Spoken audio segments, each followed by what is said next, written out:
constituted for investigation. The RAB itself is an implementation mechanism first.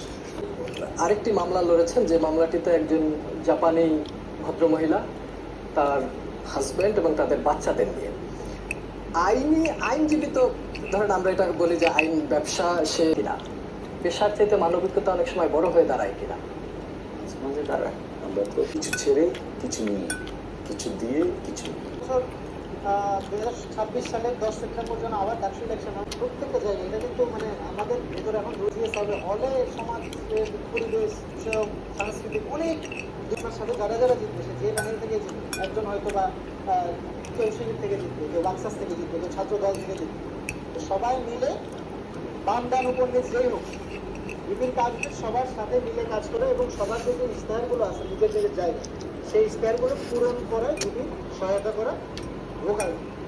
একজন প্রার্থীর কি যোগ্যতা থাকলে আমি ভোট দেবো? আসলে আমি এবার যেটা দেখতেছি যে ক্ষমতা ছাড়ার ইচ্ছা তাদের, স্টুডেন্টরা প্রত্যেকেই আমি বিশ্বাস করি যে সকলকেই সম্মান দেয়, শুধুমাত্র নারী পুরুষ সেটা আলাদা হবে না। আমরা ঢাকা বিশ্ববিদ্যালয়ে যারা পড়াশোনা করি আমরা সবাইকেই সম্মান করি। এখন বাইরে থেকে যদি কিছু হয়ে থাকে সেই ব্যাপারে আমি জানি না, কিন্তু আমার ঢাকা বিশ্ববিদ্যালয় ব্যাপার যেন নেক্সট টাইম আর কেউ না করে, এইটা একটা দৃষ্টান্ত হয়ে থাকে। আমি মনে করি যে এই ধরনের কথাবার্তার জন্য কাজ করা, হলে যাবো, হলে থাকবো, খাবো, নিজের কাজটা করবো, এটাই আমাদের কাজ থাকে। তো পলিটিক্যালভাবে একটা দেশে কি হচ্ছে না হচ্ছে আমাদের অত দেখার বিষয় না। এমনকি ডাকসুরে এটা বিষয় না যে দেশের রাজনীতি কোন দিকে যাবে কি না যাবে, এটা আমাদের বিষয় না। আমাদের বিষয় হচ্ছে আমাদের ঠিক রাখতে হবে। আমি মনে করি ডাকসুর কাজ এটা। ডাকসুর কাজ এমনও না যে এটা পুরো দেশের মানুষের। আকৃষ্ট হলাম কিভাবে, সেটা হলো আমার কলেজে একটা ম্যাজিক শো হলো আমার বিজয় দিবসে।